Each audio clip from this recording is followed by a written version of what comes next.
¿Qué tal? Mi nombre es Roy Libarra, me desempeño como docente en Universidad de Ensenada en la carrera de Ingeniería Industrial y en este espacio voy a compartirles una pequeña charla acerca de un tema que se relaciona bastante con la gente que está estudiando esta carrera de Ingeniería Industrial o que está interesada en incursionar dentro de la Ingeniería Industrial, que se refiere a la automatización.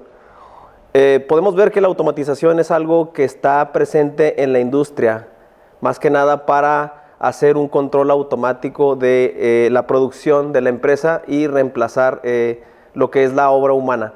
Podemos verlo, por ejemplo, en la empresa, un ejemplo es una empresa embotelladora que realiza el control de la producción por medio de un mecanismo automático de llenado de botellas. Hay que controlar los mecanismos que influyen en ese llenado. Otro ejemplo de un sistema automático se refiere a controlar un motor, controlar la temperatura de un horno para una panadería, el llenado de un tanque, el llenado de un aljibe para el sistema de riego de un agricultor o diferentes cosas por el estilo. Varios de nuestros estudiantes están incursionados dentro de esta rama, pero no como ingenieros, sino como técnicos. El objetivo de esta charla es introducirlos a qué es lo que hace el área de automatización, de qué se encarga de supervisar un ingeniero industrial de esta carrera que ofrece Universidad de Ensenada. Sin más, vamos a comenzar nuestra charla con esta pequeña presentación que les tengo preparada. Bien, vamos a ver la relación existente en esta charla dentro de la automatización y la ingeniería industrial. Tenemos que definir primero que nada el concepto de automatización. De ahí podemos resaltar que un organismo autómata es un procedimiento o un instrumento que va a resolvernos un problema por sí mismo. Un llenado automático de botellas en una embotelladora, por ejemplo. Otro ejemplo puede ser también el calentamiento de un horno, una incubadora donde se críen especies avícolas, por ejemplo, que mantenga la incubadora a cierta temperatura. Podemos lograr ese tipo de cosas por medio de la automatización. Entonces, por automatizar nos referimos a realizar un proceso o parte de ese proceso de manera automática. Continuando con esta charla, este es el esquema básico de un sistema de automatización es el siguiente. Tenemos tres partes importantes. El primero de ellos es el sistema de monitoreo, donde nosotros vamos a poder tener un panel de mando y un elemento que se llama adquisición y supervisión del control para poder saber si la respuesta es la deseada o no es la deseada. Vamos a decir, por ejemplo, en la embotelladora, si realmente se tiene el llenado de esas botellas en 355 mililitros, 1 litro o la capacidad deseada. En eso consiste el sistema de monitoreo, en estar mandando diferentes señales para conocer si se ha alcanzado ese objetivo. Y de lo que nos vamos a enfocar en esta plática es el sistema de control que estamos seleccionando en la parte de en medio, en el cual tenemos lógica cableada, tenemos diferentes instrumentos para controlar la respuesta que deseemos en ese sistema, ya sea la temperatura que deseemos que tenga ese horno para que llegue a incubarse, para que lleguen a incubarse los huevos, para que llegue a mantenerse firme ese proceso, el llenado final de la botella, qué capacidad es, o bien también un horno de una panadería, a qué temperatura deseemos que esté. Por medio de ese control nosotros logramos manipular la respuesta y que se encuentre en un mismo estado. En este caso estamos haciendo un control de un solo estado, de una sola variable. Lo realizamos por medio de electrónica, de lógica cableada. Déjenme sobresaltar que dentro de Universidad de Ensenada tiene esta materia dentro de su currícula. Vamos a ver un poquito más adelante qué materias están relacionadas con la automatización que ustedes pueden cursar dentro del programa de Ingeniería Industrial aquí en Universidad de Ensenada. Bien, la tercera parte del sistema es la parte operativa, donde tenemos el proceso real, el llenado de la botella, un simulador donde ustedes pueden experimentar de manera computacional si realmente ese proceso se cumplió o no con la respuesta deseada o alguna maqueta que nos represente ese procedimiento. Continuando con esta práctica, nosotros vamos a hacer un enfoque en lo que es el sistema de control. El objetivo de este sistema es manipular una variable, controlarla, para que esta variable tenga una respuesta deseada. Que la botella llegue al nivel de 355 mililitros o 1 litro según las especificaciones de la fábrica y por este método estamos controlando la variable, ya que la estamos manipulando esa entrada para que la salida tenga una respuesta deseada, una temperatura deseada, para que el motor tenga algún giro deseado, para que esa botella llegue a su capacidad, para que ese sistema de llenado de agua, por ejemplo, digamos en un sistema de agricultura donde estamos llenando un pozo, no tenga el agricultor que ir a apagar ese pozo, sino que este proceso se haga de manera automática. Eso sería controlar, hacer que la variable llegue a un valor deseado. Los conocimientos que requerimos para la automatización son materias que entran dentro de la currícula de aquí de Universidad de Ensenada, la cual son electrónica para el diseño del control, matemáticas, ya que esto está dado por modelos matemáticos, en especial cálculo 1 y 2 que se imparten en esta universidad, la programación, ya que requerimos programar el mecanismo computacional para que llegue a esta respuesta, y ecuaciones diferenciales, ya que el modelado de los componentes se realiza por medio de estas materias, las cuales, les repito, pueden cursar ustedes en el programa de Ingeniería Industrial aquí en Universidad de Ensenada. Bien, adentrándonos dentro del sistema de control, tenemos los ejemplos que ya les había puesto. Una incubadora donde necesitamos mantener la temperatura a un nivel constante para, pese a las perturbaciones, la respuesta debe de seguir en la misma temperatura. Un pozo de agua o un aljibe donde se va a llenar hasta cierta capacidad y después se mantiene la respuesta en ese mismo nivel, pese a las perturbaciones. O también algún horno donde necesitamos conservar la temperatura para mantener la calidad del producto, por ejemplo de un pan, o para el ejemplo de una incubadora donde estemos produciendo aves de cualquier tipo, patos, pollos, no sé. Necesitamos mantener una temperatura a una respuesta deseada, y ese es un ejemplo de un sistema de control. Tenemos básicamente dos tipos de sistemas de control que estamos mostrando aquí en la diapositiva.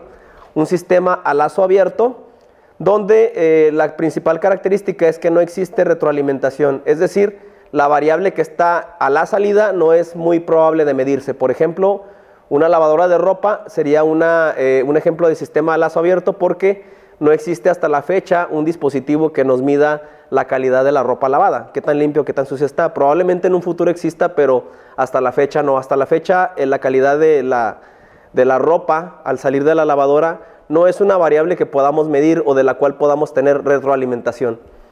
Otro ejemplo sería una máquina de helados, una máquina que produzca helados. Pues la variable de la salida de la máquina de helados pues sería el sabor del helado, la consistencia. Sin embargo, la computadora no es tan sencillo que distinga esa variable, por lo tanto sería un sistema a lazo abierto. A comparación del lazo abierto tenemos el sistema de lazo cerrado, donde necesitamos una retroalimentación por medio de un sensor. Esto es con el objetivo de mejorar el control para que la respuesta sea más óptima a la respuesta que estamos deseando. Un ejemplo de ello muy común es la velocidad de un motor. Si ponemos nosotros a censar esta variable por medio de este sensor, estamos dando una respuesta de retroalimentación al sistema, y de esa forma podemos controlar mejor esa variable, ya que tenemos la posibilidad de saber si el sistema está actuando de manera correcta o no. Para eso nos sirve el sensado, y esto se incluye en un sistema de lazo cerrado que incluye este sensor, a diferencia del sistema de lazo abierto. Vamos a ver los diagramas de estos sistemas en la siguiente diapositiva. Aquí tenemos el sistema de lazo abierto en color café. Tenemos una señal de entrada que generalmente es un voltaje o una corriente, porque necesitamos censar por medio de este tipo de señales eléctricas, y tenemos modelos matemáticos para cada una de estas tres etapas. Vamos a explicar estas etapas un poquito más adelante, pero se las menciono. Esta es la parte donde nosotros vamos a entrar a diseñar como ingenieros el controlador. Esta es la parte que nosotros vamos a diseñar. Esta es la etapa de potencia, donde la señal que tiene el controlador no es de mucha amplitud, no tiene la potencia suficiente para llegar a la planta, por lo tanto generalmente vamos a requerir esta etapa. Y la planta, que es nuestro proceso a controlar. Aquí es donde está nuestro horno, nuestro tanque que queremos llenar, nuestra máquina. Este es un sistema a lazo abierto porque no tenemos una retroalimentación, no tenemos un sensor a la salida que nos proporcione la información de si el sistema está realmente controlado o no. A diferencia, en el sistema de lazo cerrado, contamos con las mismas tres etapas y tenemos un sensor en el cual se compara la señal de entrada con la señal de la salida. Si estas señales pues nos dan 0, quiere decir que nuestro sistema realmente está controlándose de manera adecuada, ya que no tengo una retroalimentación negativa de parte del sensor. Mis dos señales, tanto la de entrada como la de salida, quiere decir que se están comportando correctamente. El objetivo del sistema de control es disminuir este error, y mientras más disminuye este error, quiere decir que el sistema está más controlado.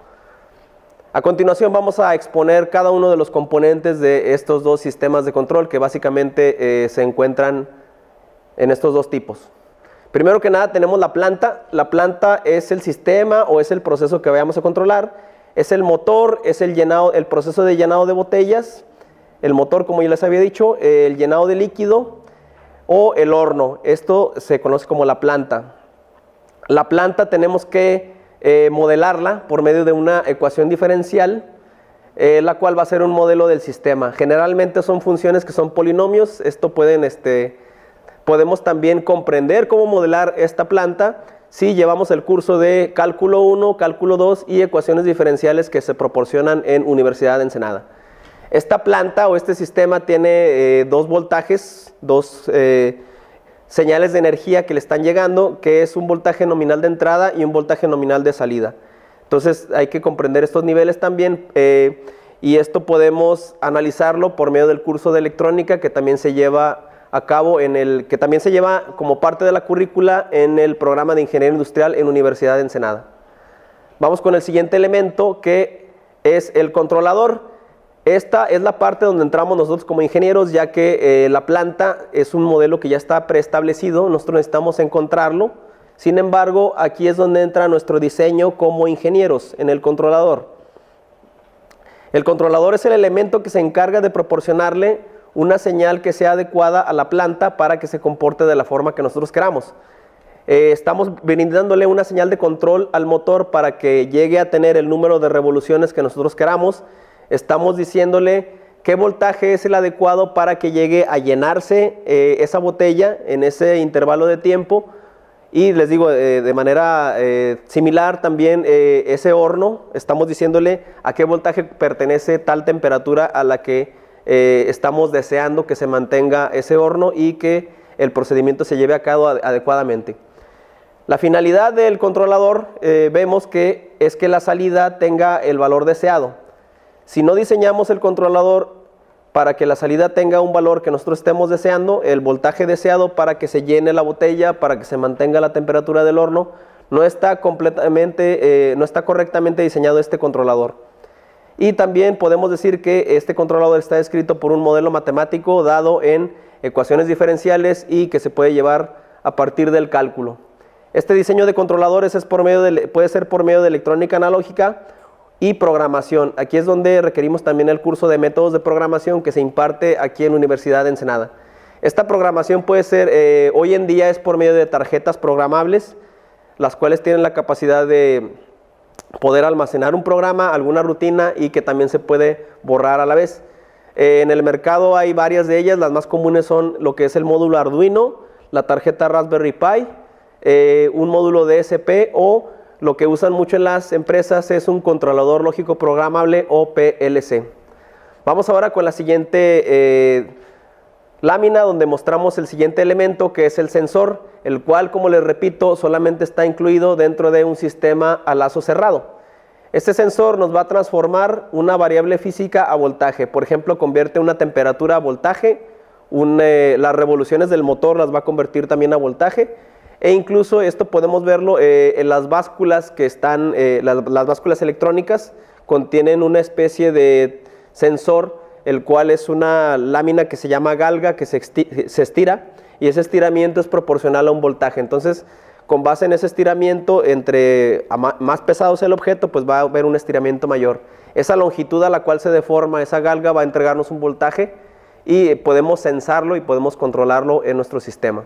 Es un ejemplo de sensor. Tenemos más tipos de sensores, como podemos verlo aquí en la lámina, los cuales son de sensores de temperatura, de velocidad, si requerimos un motor, sensores de peso, que son los que les mencionaba, las galgas extensométricas, de fuerza o de presión. Vamos a transformar la señal para que el controlador la pueda leer, ya que el controlador está trabajando con una señal eléctrica y requerimos aquí manipular señales eléctricas. No podemos darle al controlador una señal de temperatura porque el controlador no entiende temperatura. El controlador va a entender dentro de la tarjeta un voltaje eléctrico. Y también este sensor nos ayuda a que se retroalimente la señal de salida y compararla con el valor que estemos deseando. Si esa diferencia es muy grande, quiere decir que nuestro sistema no está completamente controlado, y si esa diferencia es más pequeña, quiere decir que estamos mucho más cerca de la respuesta deseada. Otro elemento muy importante que contienen la mayoría de los sistemas de control es la etapa de potencia. Generalmente los niveles de potencia que están a la salida del controlador tienen una potencia muy baja. La corriente de las tarjetas Arduino, de las tarjetas Raspberry Pi y de los PLC tiene niveles muy bajos de potencia, por lo tanto necesitamos amplificarlo o acondicionarlo para que la planta trabaje de manera adecuada. Ejemplos de esta etapa de control, potencia, dentro de los sistemas de control son amplificadores de corriente, amplificadores de voltaje, transistores o filtros que logren acondicionar la señal o llevarla a los niveles deseados dentro del sistema de control. Bien, vamos ahora a mencionar un ejemplo a continuación aplicado a la vida real, un diagrama real de cómo actuaría un sistema de control dentro de un horno eléctrico en la siguiente lámina. Aquí tenemos nuestro sistema de control, está el horno eléctrico. Ese horno eléctrico tiene una señal, si podemos, vemos el diagrama, aquí tenemos el horno eléctrico. Tenemos un convertidor de la señal de forma analógica a forma digital, ya que el control se hace por medio de señales digitales hoy en día. Y la señal de salida del horno eléctrico es de tipo analógica. Tenemos una interfaz que nos comunica al horno eléctrico y al controlador, el cual ya tiene una entrada programada. Tenemos esa entrada programada, está con base en la respuesta que vayamos a querer. Por ejemplo, no sé, que sea 300 grados centígrados. Va a entender este controlador a qué señal eléctrica corresponden esos 300 grados centígrados. Posteriormente, el controlador vemos que no tiene una etapa de potencia muy alta de salida, por lo tanto requerimos amplificarla. Aquí estaría nuestra etapa de potencia y estaríamos comunicándonos con el horno eléctrico a través de un relay, que es, estos dos elementos son básicamente parte de la etapa de potencia. El relay no es más de que un switch que se llega a abrir si el voltaje de salida es el adecuado para que se accione el horno eléctrico. Muchos de los sistemas de control contienen este tipo de componentes, como lo son los relays, los cuales pueden analizar dentro de la materia de electrónica que se lleva dentro de la currícula del programa de Ingeniería Industrial aquí en la Universidad de Ensenada. A continuación vamos a ver algunas ventajas y desventajas con respecto a estos dos tipos de sistemas de control a lazo abierto y lazo cerrado. Se muestra en la siguiente tabla. El lazo abierto es un sistema más fácil de implementar y de menor costo. ¿Por qué? Porque tiene un menor número de componentes. Este nos conviene cuando tenemos una salida muy difícil de medir. Les daba dos ejemplos hace rato cuando mencionaba el sistema a lazo abierto, los cuales son una lavadora y una máquina de helados. Ambas variables son difíciles de medir. Aquí tenemos que, sin embargo, si tenemos una perturbación, por ejemplo, que la lavadora el motor llegue a quemarse o llegue por algún motivo las revoluciones, los giros que da el motor sean menores, tengan alguna perturbación, entonces no tenemos la forma de medir esa perturbación. Generalmente, al perturbar o al estar calibrando estos sistemas, vamos a provocar algún error. Requerimos componentes que sean lo suficientemente precisos para no estar midiendo la retroalimentación. Sin embargo, en el lazo cerrado no estamos afectados a las perturbaciones. La temperatura sabemos que es una variable dentro del sistema y no nos vamos a ver afectados por el clima. Nuestro horno va a seguir actuando a la misma temperatura, ya que es un sistema de lazo cerrado. El motor tampoco se va a ver afectado por otras perturbaciones que existan, ya que el control va a estar diseñado para que esté girando a tal número de revoluciones por minuto. Tenemos la flexibilidad de utilizar componentes que no sean tan precisos. Podemos utilizar componentes que no tengan tanta precisión para alcanzar la respuesta, ya que esta nos va a regresar por medio del sensor. El sensor nos va a censar esta respuesta y va a compararla con la señal original de entrada, y de ese modo podemos saber si es adecuado o no el sistema de control. Dentro del lazo cerrado también podemos usar más componentes, sin embargo una desventaja es esa, que necesitamos más componentes y por lo tanto vamos a tener mayor costo y mayor potencia. El problema del sistema de lazo cerrado es que tenemos problemas de estabilidad al tratar de corregir los errores. A continuación, finalmente, para concluir esta charla, vamos a ver dos tareas dentro del sistema de control en los siguientes gráficos. La primera es la regulación, que es lo que estuvimos mencionando durante la mayoría de los ejemplos de esta charla, lo cual es llegar a una respuesta, que es la de esta parte. Primero que nada, necesitamos una referencia a qué voltaje, a qué temperatura o a qué número de revoluciones por minuto deseo llegar. Por medio de esta referencia lo voy a conocer trasladada a voltaje. Esta es la respuesta en estado estable. Y tengo una respuesta en estado transitorio, que es cuando la respuesta de mi controlador trata de alcanzar esa respuesta en estado estable. También tengo otra tarea dentro del sistema de control, que es el seguimiento de trayectoria. Tengo una etapa, una trayectoria a seguir, que es la línea negra. Mi sistema de control comienza a asemejar esta trayectoria, que es la línea negra. Trato de seguir a la línea roja. Y si todavía no sigo esta trayectoria, si estoy tratando de alcanzarla, tengo la etapa transitoria. Y al tratar de seguirla, tengo la etapa en estado estable. Esta es una tarea de seguimiento de trayectoria. Bien, esperamos que con esta charla se hayan sentido motivados a estudiar ingeniería industrial. Contamos con cursos necesarios y suficientes para que puedan llevar a cabo estas tareas de automatización durante su estancia en la Universidad de Ensenada. E igual esta charla también es para el público interesado a cursar en esta carrera dentro de nuestras instalaciones. Muchas gracias, Universidad de Ensenada, pensando en tu futuro.